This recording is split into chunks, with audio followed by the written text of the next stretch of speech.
Okay.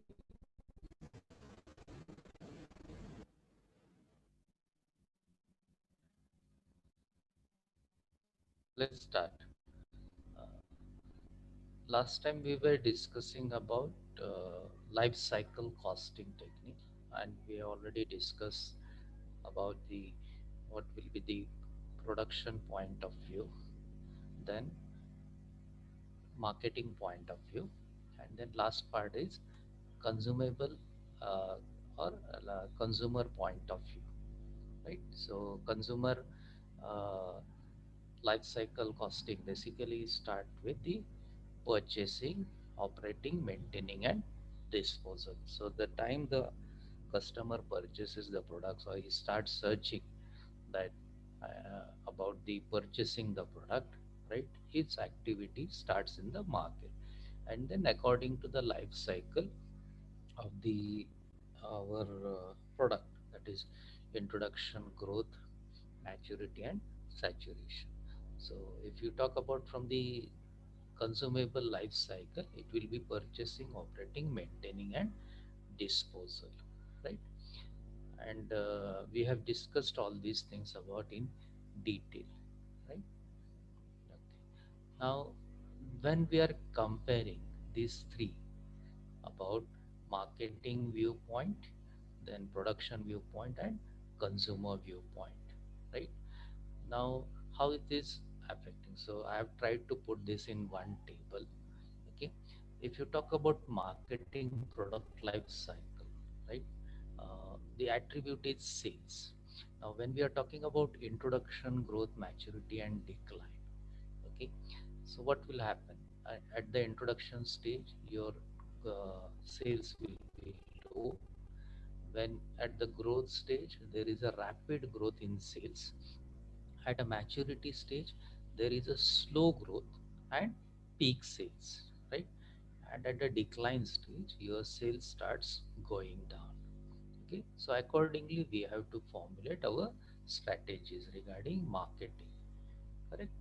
Uh, then, when we are talking from the production point of view, okay, now just take an example of few expenses like product research, product development, production expenses, right? Advertising, okay, and service, okay.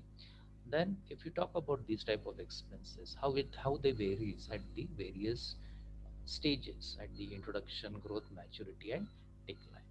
If you talk about product research introduction stage, your expenses will be very high. So your cost is more, right? Because as you are introducing the product in the market, you will be doing lot of research activities because you want to be a successful in the market. So when you are introducing your product, new product in the market, the customer should get attracted towards it. So you're investing lot of money on product research at the introduction stage.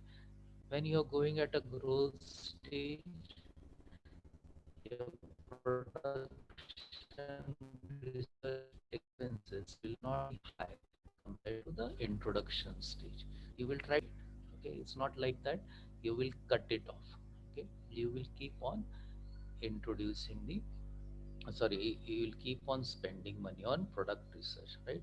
Same at maturity stage, you will keep on developing because uh, you have to be a very competitive in the market, right?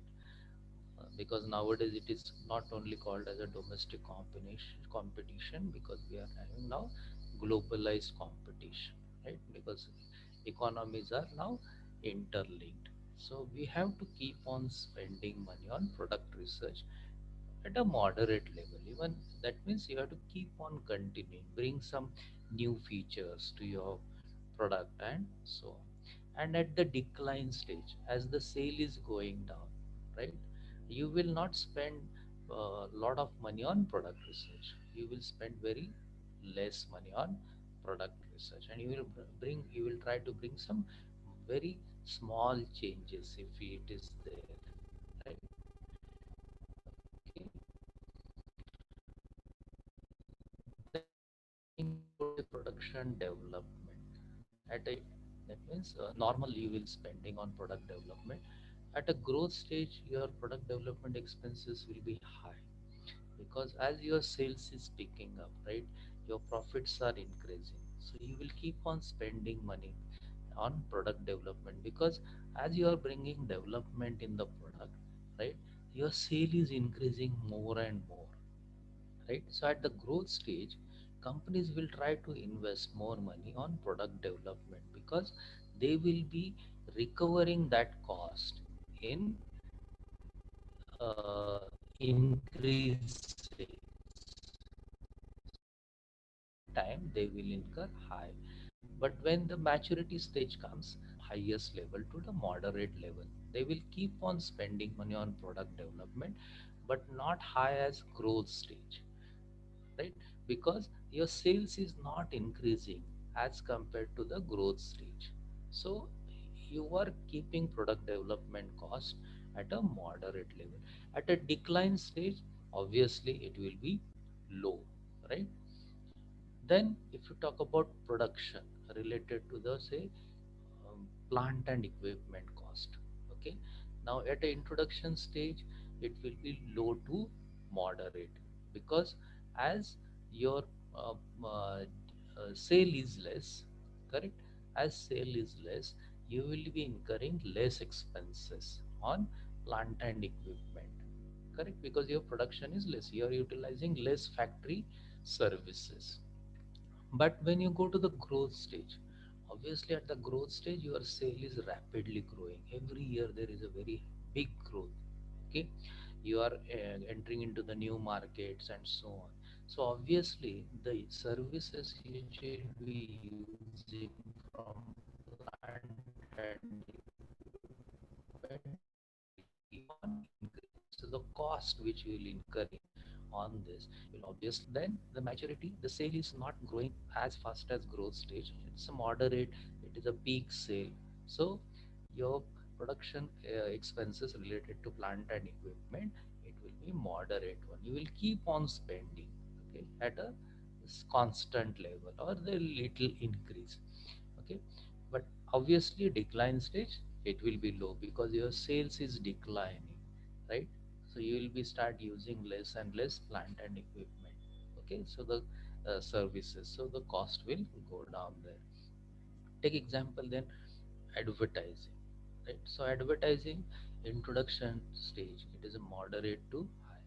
Some companies will have strategy of spending big money at the advertising when they are producing, sorry, when they are introducing the product in the market, right? So this cost will go up, right? So at the introduction stage, you are trying to reach to your customers. You are new in the market. You are new for the wholesalers, retailers, something like that. Okay, so you will be spending more money there. Okay, so it depends upon company how much money they want to put there. Okay, it is moderate or too high.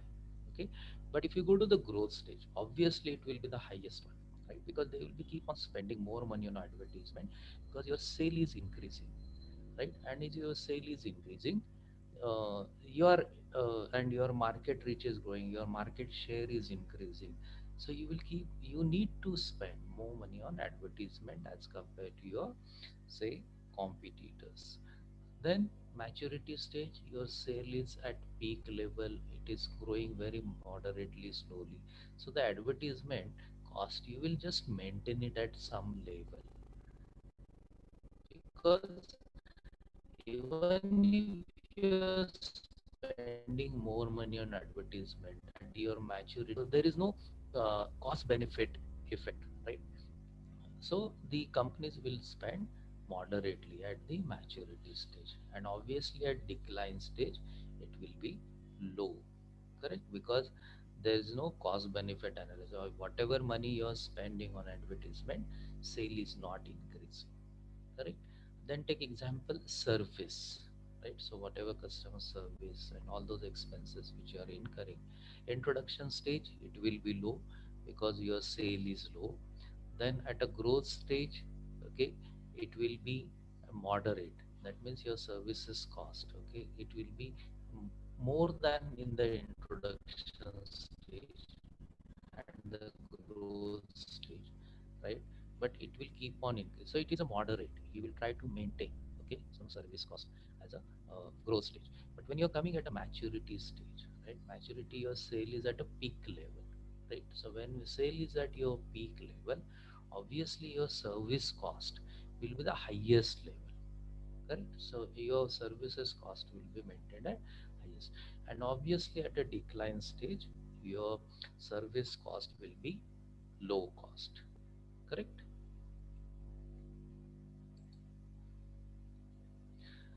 And then when we are talking about, say, uh, consumable life cycle, that is from the consumer point of view, right?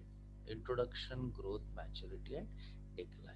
Now take a attribute like customer value, right? So from customer value, suppose we are talking about customer type, okay? Now customer type, what types of customers you will be at the introductory stage? The people like to taste new products, right? They will come to the introduction stage because you are introducing your new products in the market. Now who will try your product? Okay, obviously the customer who is interested in testing the new products. Okay, there are some customers, they generally don't change, they just keep on carrying the same whatever products they are using. But there are few customers, those who like to test the new product because the advertisement come, their awareness is more, and they feel like just we should try out this product which has come new into the market. So they are basically types of innovators, types of customers. So we have to formulate our strategies accordingly. Then mass market, at a growth stage your sale is increasing, right? So what is happening here, your customer is like of a mass market, okay? Because as these innovators, they have passed on the message to their other customers that this product is good. Your distributors, wholesalers, retailers, they are having now established network in the market, and they are saying that is the product is good and the sale is increasing. So it is like a mass customer type, okay? So then if you're talking about a maturity, okay, so maturity is also about mass market, but what is the important thing here is it is differentiated. That means what you will understand by this differentiated? Anyone? We are talking about customer type. What will be the uh, quality or attribute will be there at a maturity stage? Anyone? Okay, at that stage basically the customer will be loyal to your product, okay, and he will keep on repeating if there is like say FMG product or something, right? So because you have established your brand, customer is like a differentiated customer says, okay, I use this product, okay, so it is kind of a differentiated kind of. And then at a decline stage it is laggards, okay? So laggards, what do you mean by laggards? You must have studied under marketing management. Anyone?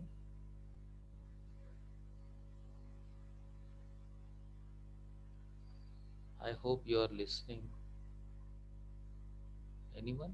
Prahlad, Priyanka, Neelam, Sahib, and Kedar. Anyone? What do you mean by laggards? What do you mean by, you must have studied under marketing.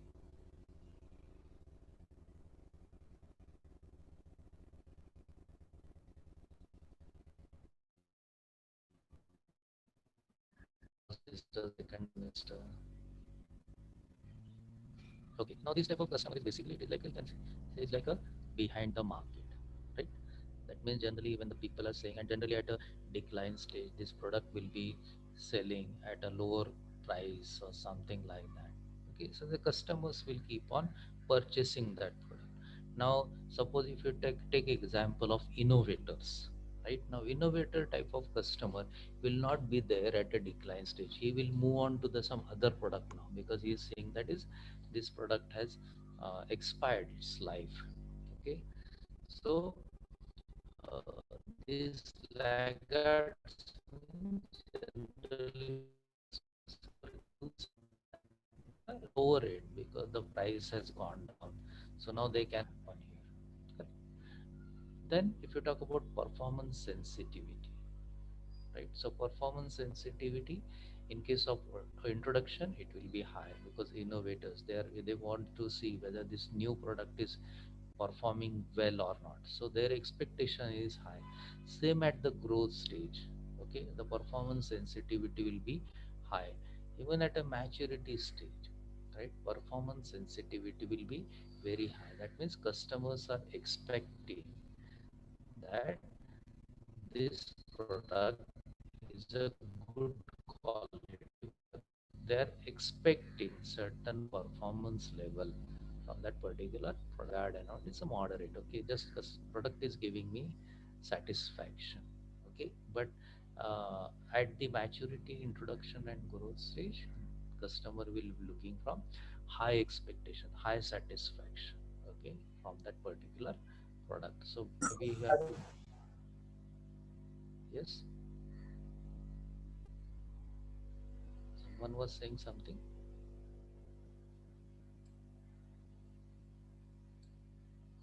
Okay. Uh, and then compensation. Okay. So at the introduction stage, compensation will be none. Okay. Or very low, very, very low. Because you are introducing your product into the market. So it is very low, right? So when you're talking about compensation, the amount will be obviously our compensation cost will keep on increasing, right?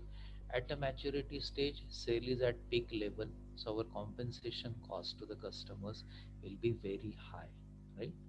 And decline stage, sale is going down, right? So compensation will be very low, correct?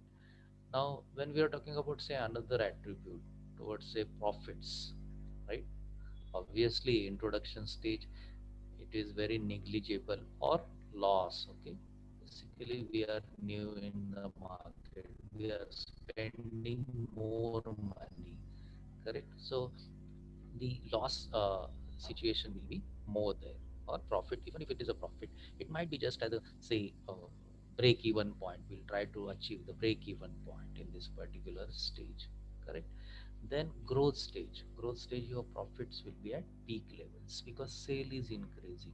So as the sale is increasing, your profitability even per product will keep on increasing. So you will try to reach at a peak level because it's growth. It's a very high growth is happening in the sales.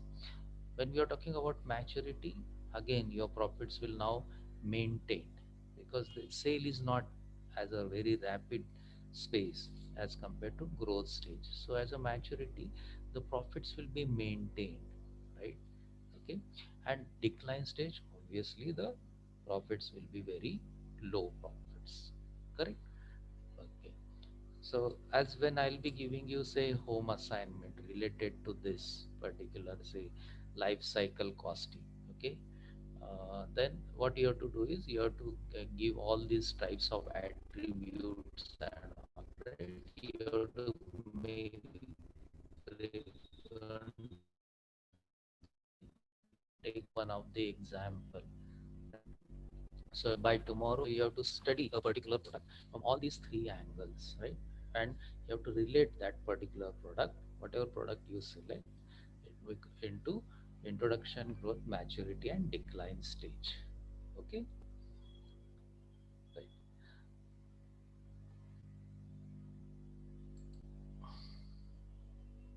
Okay. Then next kind of costing technique which we are going to study here is Kaizen costing,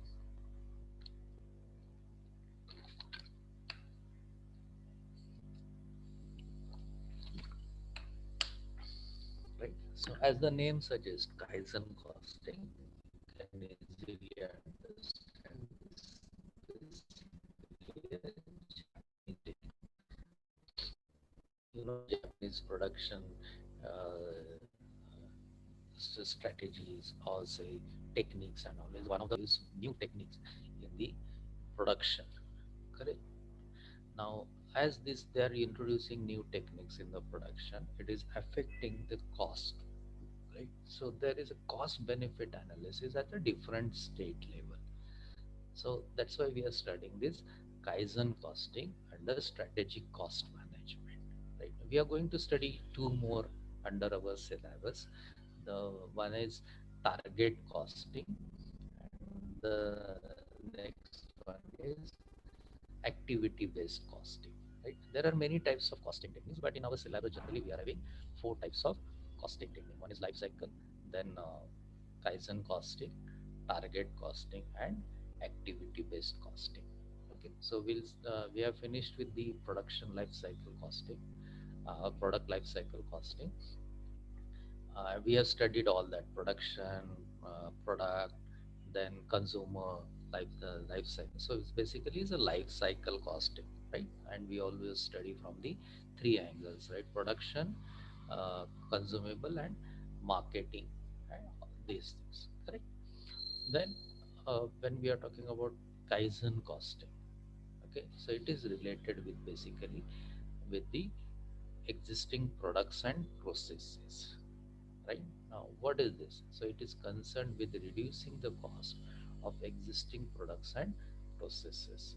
So whatever the products which we are producing right now, whatever processes we are using for producing that product, even and in the sales and distribution, wherever there is a process, that means wherever there is an activity involved, right? Keep on improving this. That means by making some actions, our main objective is to reduce the cost. Okay, so that is related with Kaizen costing. Keep on improving, right? So this translates into reducing non-value added cost, right? So as I'm processing it again and again, I come to know that we have studied value engineering, right? Value analysis in the previous lectures. Okay, so when I'm doing that value analysis, value engineering, right? And so I come to know that there are few things which is not creating any value in my product. Okay, so I will try to cut it down, right? So non-value added cost I will try to keep on reducing when I'm using this Kaizen cost, correct? It is accomplished through the repetitive use of two major cycles. Okay, now what are these two major sub-cycles under Kaizen costing? Okay, now I'm going to repeat it again and again, these two major sub-cycles. So it keeps on improving my products and processes. So one is continuous improvement cycle, and second one is maintenance cycle. Okay, now just with the previous point I was explaining you about the continuous improvement, right? So what I will do under continuous improvement cycle: plan, do, check, act, right? So this is my sequence, right? Plan, do, check, act. Okay, so whenever I'm going for any value analysis, value engineering related with the products and processes, right? First, I will do the planning. According to the plan, I will implement things, right? That means I'm doing those implementing to plan. Then I will keep on checking according to the plan whether what actions I have taken practically. Is it at the similar level or not? Correct. So according when I'm checking, I'm analyzing, I come to know that whatever I have planned, these things are happening. This is some minus is there, plus. So accordingly, I will act. Correct. So there is a continuous improvement in products and processes, right? And as this, I'm doing this value analysis, value engineering, right? Continuously. So there is a continuous improvement in the products. That's why you find all these big Japanese companies basically that they kept on establishing their market share all over the world, right? And then they the other companies from the different countries, then they started analyzing how these Japanese companies, like for example Honda, Suzuki, Sony, right? There are so many companies which are then even industrial machineries and all. There are very good Japanese companies which are producing machines. So all over world they started studying how these Japanese becoming are successful in their production, products, and so on. Right. So they came to know about these types of costing techniques these people are following. Right. How come the Japanese companies they can introduce new products at such a low cost? Right, where the features are very good features, quality is very nice, and so on. Right, so they started realizing it. So one of that is like a Kaizen technique. Any other Japanese technique which you have studied under your MBA?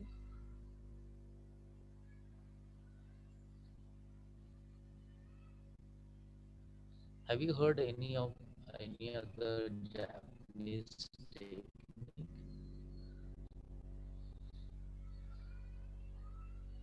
under your first 3 semesters in general? Just the name of the technique, Japanese technique, any Japanese technique. Okay. So under Kaizen costing technique, we'll be using continuous improvement cycle. Correct. So plan, do, check, act. Then next is maintenance cycle. Okay. Now, maintenance cycle, what sequence I will follow. Right. So under maintenance cycle, I will establish some standards. Okay. And as those standards are there, right, according to the standards I will implement those standards, right?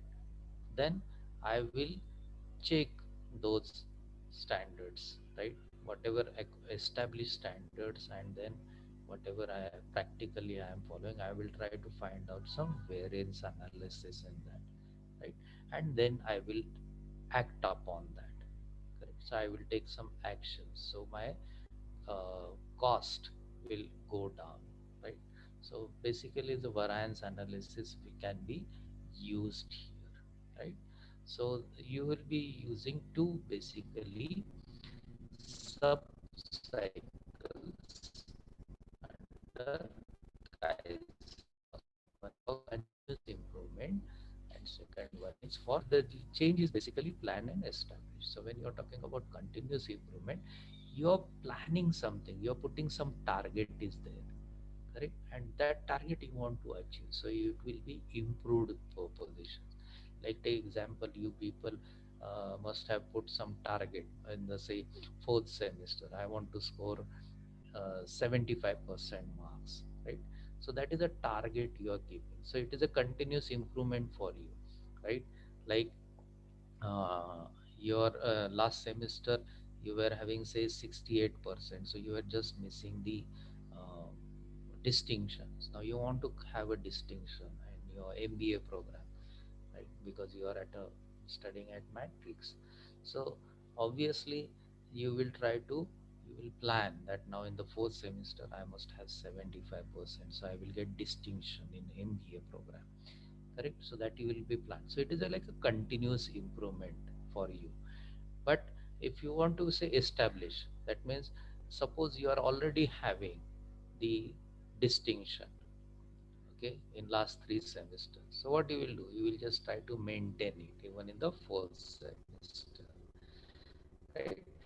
So even if you get 70% in the fourth semester, you are going to get your distinction because of last 3 semesters you have maintained your percentage. So these two techniques helps us in reducing non-value added cost when we are talking about engineering products, basically at the production level, handling the factories, set sales and distribution, and so many.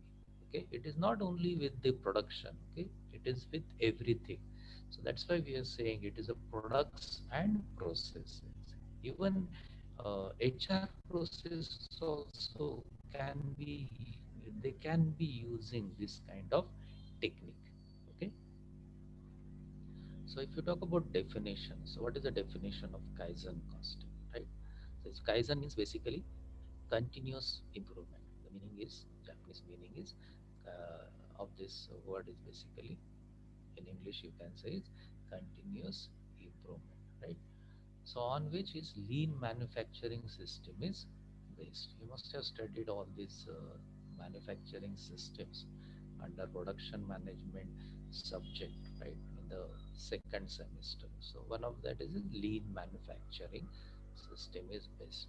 It refers to the continuous improvement and examination program constantly going on in the organization that stresses on effective waste management during the production process, as a result of which cost is further reduced below the designing the product, right? So when at the initially, when your product is designed, right, some standards have been set, and according to those standards you will be incurring some standard cost, right?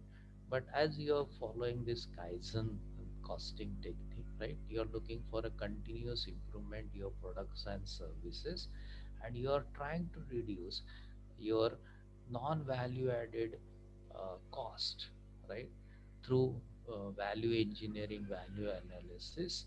So it will give you benefit, right? So it will be basically stressing upon effective waste management, right? Now there is also a topic and like a waste management under strategic cost management, but now in your syllabus it is not there. If you see the previous syllabuses of strategic cost management of Pune University, right? Two batches before you, right? Uh, because generally the university revises the syllabus. They used to have a waste man accountancy and costing, accountancy and finance subjects, even international economics for last more than 25 years. So I have been seeing, observing there is a change in the syllabus. But some years back, like say 5 7 years back, when I used to teach this subject, strategic cost management, I used to cover waste management also as a chapter. But now under your syllabus, present syllabus, this chapter is not there. Okay. So waste management, because it's very important, because in a manufacturing organization you're spending crores of rupees, right, on your production processes. So to reduce that cost, your increase your profitability, what you have to do is you have to manage your waste, right? So it has to be very effective, right? It's very important, right? And what you have to do is you have to continuously improve, right? And examination programs, right? So whatever the examination, how you are going to test and all, right, how you are going to find out the results, how you are going to analyze your benefits, right? So you have to have some examination programs, right? Like we you as a student, you give examination, internal examination, external examination, paper pattern will be different, correct? So same thing like when we are talking about industry, how you're going to rate these particular products, processes, their various attributes, how you're going to analyze the cost. So examination program has to be there, right? Because, and again, the same examination program you cannot just follow for everything, because production is different than administration, administration is different than marketing, correct? HR is different. Okay, so you have to see all these things, right? In this technique, incremental improvements are made to the product undergoing production process, continuous reduction in the production cost, and constant improvement in designing and developing the product. So that's why you find that basically the Japanese companies in last 30 40 years, right, they were continuously having the edge in the market as compared to their competitors. Why they have maintained this? Because they are implementing various types of uh, techniques which they are using. You must have heard even like Six Sigma. Okay, like I was asking you whether have you heard about any other technique? You must have studied Six Sigma for continuous improvement, incremental improvement. Correct. So they are uh, assessing, they are studying, they are analyzing production processes, right? And it is a continuous reduction in the production cost and constant improvement in designing and developing the product. That's why they are maintaining their competitive edge, right? So when you talk about a company like say Sony, right, or say Honda or Suzuki and all, right, they are having their like Honda company, their cars, two wheelers and all, right. They are of continuous improvement. They're designing, developing. There is constant improvement in that. Okay, because they follow these two sub cycles, right? One is for improvement, another is for maintenance, right? And it gives them age, correct? Then, in finer terms, Kaizen costing is the substance of the existing cost level of the products under the manufacturing process by way of collective efforts to attain the intended cost level. So when we are talking about Kaizen costing technique, you are maintaining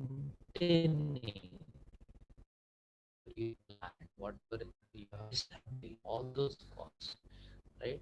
You will try to manage in that. You will try to improve upon that. So it is a collective effort, right? It is not just a one department's responsibility. Like take example when I am having some production cost target, right? Even a material is a part of the say production cost, correct? So the materials department, purchase department, even they have to contribute to achieve this, right, intended cost level, right? So it is a collective effort. Take at the same level when I'm talking about a skilled labor, right, the labor which I am using.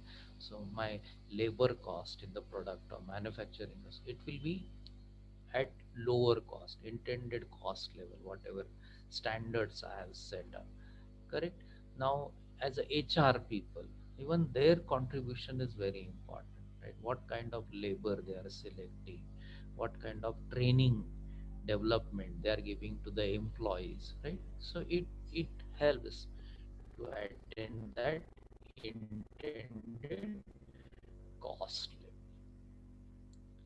Then Kaizen costing aims at eliminating waste and losses in the process of production, assembly, distribution, along with removing unnecessary steps during these processes and implementing economic redesigns of the product, correct? So as we are talking about improvement cycle, as we are talking about maintenance cycle, so it is going to help us, right, in eliminating waste, because we are doing the waste management under strategic cost management through Kaizen costing and so on, right? So even the waste management is studied in a detail, because whenever crores of rupees material is used in manufacturing, right, we have to reduce the our percentage of waste.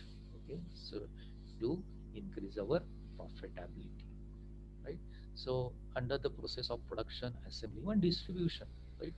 Even the, you know, the production, that means what is, suppose you are producing some parts and all, right? You have to reduce your waste there. Assembly, you know, in kind of like automobile sector, the assembly kind of thing is there, but at the assembly level, if the parts are wasted, right, they are damaged, correct, then we are going to incur loss.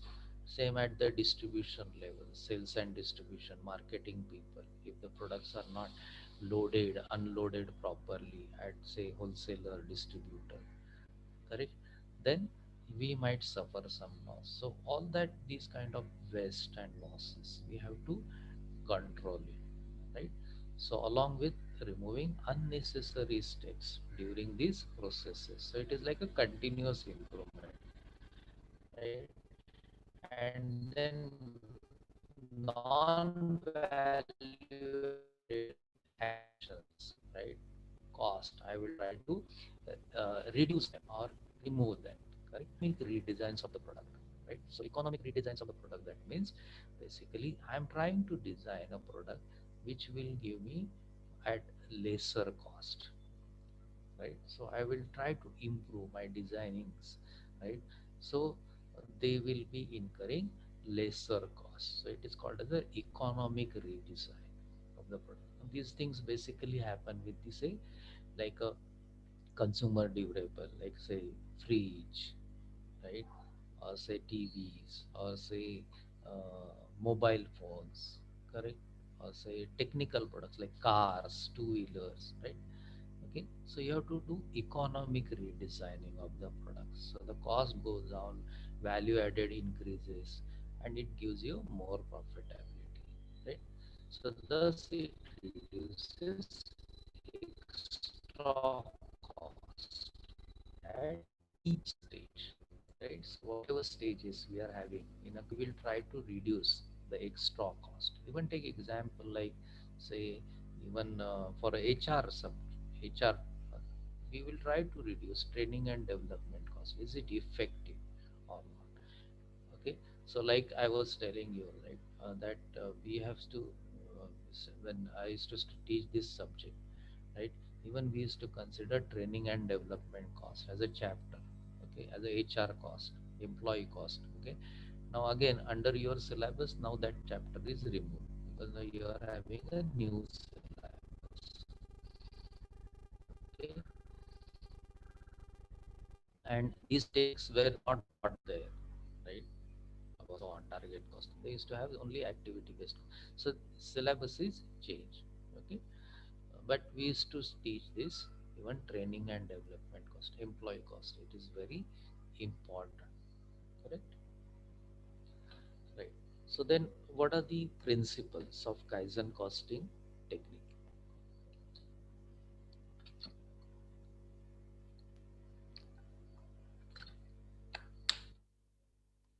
So when we are saying it's Kaizen, that means continuous improvement, right? So that is a basic principle, right? So continuous improvement in the present situation at an agreeable cost, right? That means you have agreed, the department has agreed. Like suppose take at the planning stage or top level, they say, okay, you should produce this product at such a cost. But then production people will say, okay, it's not possible to produce such a quality of product at such cost, right? So it has to be agreeable, right? So all these departments which are involving in a company, right, they should agree to that particular cost. When a production department says we should be procuring a particular material at this cost, the purchase department should agree to that cost, because they should, because they are handling the purchases. They don't know, they know how the market is moving, how, from where all we can purchase this material at such a cost, how, without sacrificing the quality, right? So that is a most important principle, right? Then second principle say no limits to the improvement level that has to be implemented. This Japanese people, they have basically become the leaders, global leaders, right? Not only say in Japan or in India, right? You say even if you go to the America, Europe, in Africa, and you are seeing Japanese products, right? Because there is no limit for them or the improvement level, right? They say it's a continuous improvement, right? They never sit back and they say, okay, we have achieved some level, okay. Those things that happened with some Indian companies in the past, right? And you don't see those companies today because they have not kept on improving, okay.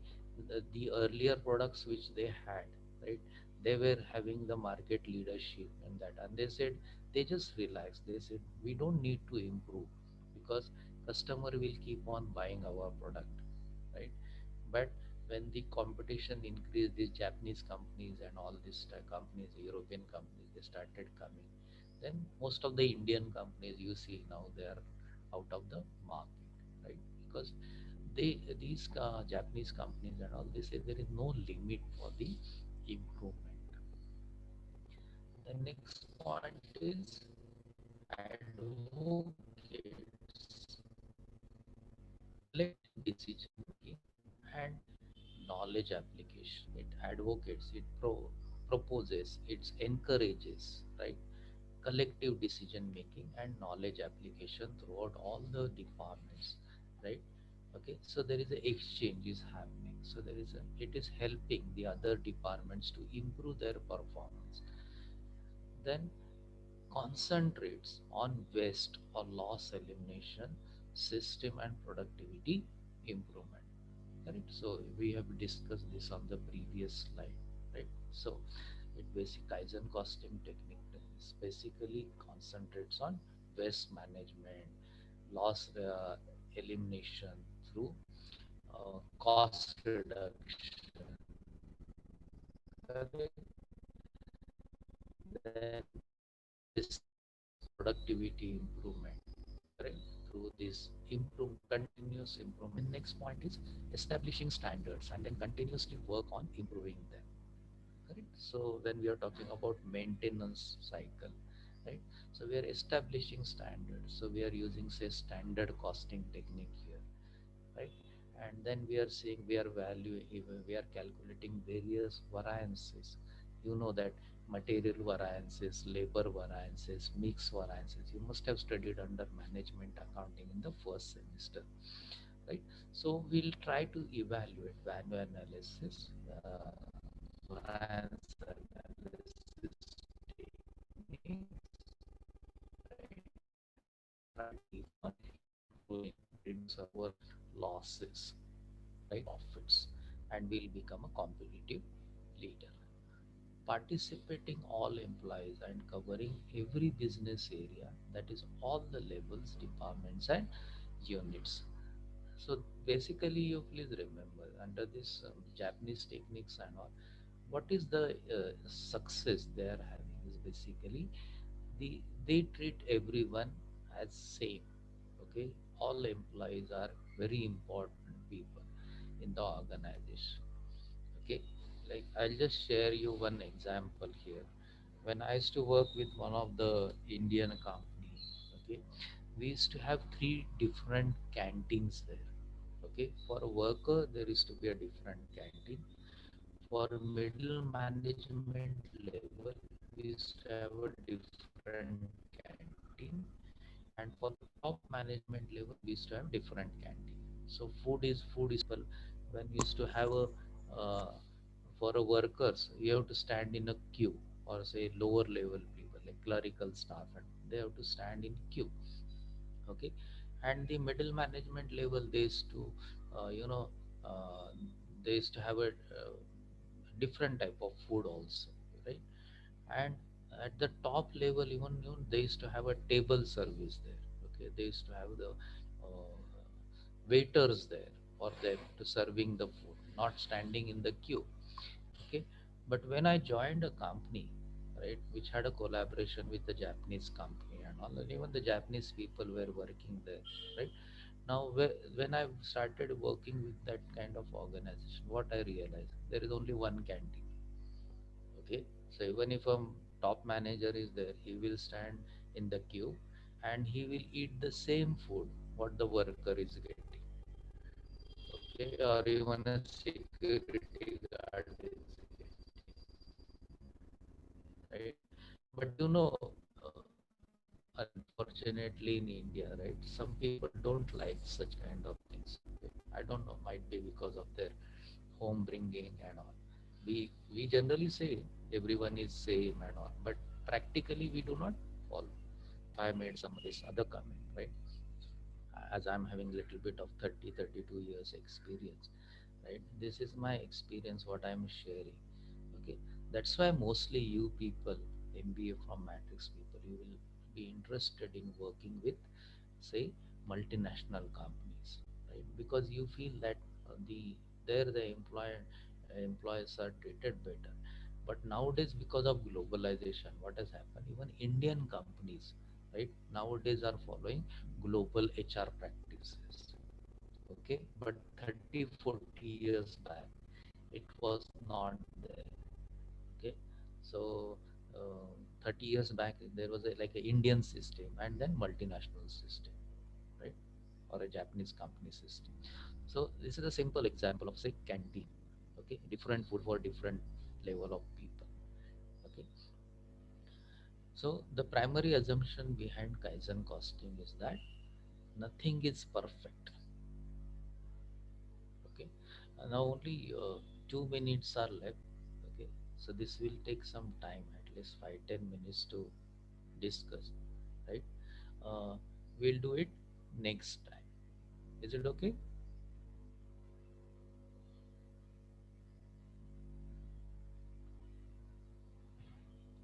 Is it okay? Shall we stop here?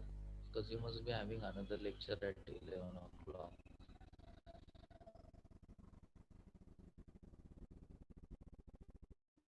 2 minutes left. Is it okay? Suraj, Prahlad, Sahib, Kedar. Is it okay? Right. I think today Rajesh is not there. Otherwise, he is to respond. Okay. Right. Okay. We'll stop here today, right? And we'll continue tomorrow. Right. So we'll cover with the Kaizen costing, and then we will go to the next costing technique, that is a target costing. Okay.